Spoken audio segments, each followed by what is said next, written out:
রামনগর বিধানসভা কেন্দ্রের উপনির্বাচনে প্রচারে বেরিয়েছে যুব মোর্চা। মেয়র দীপক মজুমদারের সমর্থনে এক বিশাল র্যালি বের হয়ে এলাকার সমস্ত পথ পরিক্রমা করেছেন। উপস্থিত ছিলেন সদর জেলার যুব মোর্চার সভাপতি, প্রদেশ যুব মোর্চার সভাপতি প্রার্থী দীপক মজুমদার এবং অন্যান্য নেতৃবৃন্দ। প্রচারে অংশ নিয়ে যুব মোর্চার রাজ্য সভাপতি সুশান্ত দেব জানান, আমরা দৃঢ় প্রত্যয়ের সঙ্গে ঘোষণা করছি এই কেন্দ্র থেকে দীপক মজুমদার বিপুল ভোটে জয়ী হবে। পাশাপাশি পশ্চিম ত্রিপুরা লোকসভা আসনের বিজেপি মনোনীত প্রার্থী বিপ্লব কুমার দেব বিশাল ভোটের ব্যবধানে জয়ী হবেন। বিরোধী প্রার্থীদের জামানত বাজেয়াপ্ত হওয়ার প্রবণতা রয়েছে এই কেন্দ্রে।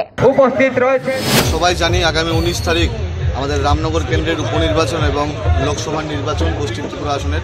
সেই সুবাদে রামনগর কেন্দ্রে আজকে ভারতীয় জনতা যুব মোর্চার উদ্যোগে একটা সুবিশাল বাইক র্যালি। এখানে উপস্থিত থাকবেন এই এলাকার প্রার্থী দীপক মজুমদার মহোদয়, আমাদের জেলা সভাপতি অসুবিধা থেকে শুরু করে অগণিত যুব ভাইরা। আমরা একটাই আওয়াজ দেব, আমরা প্রত্যেকটা বুথে আমরা সিপিএম কংগ্রেসের জামানত বাজেয়াপ্ত করব। যুব মোর্চার ভাইরা মাঠে নেমে পড়েছে, আমরা সবাই মিলে অঙ্গীকারবদ্ধ লোকসভা নির্বাচনে বিপ্লব দেবকে জিতানোর জন্য এবং উপনির্বাচনে আমাদের দীপক মজুমদারকে বিপুল ভোটে জিতানোর জন্য আমরা অঙ্গীকারবদ্ধ।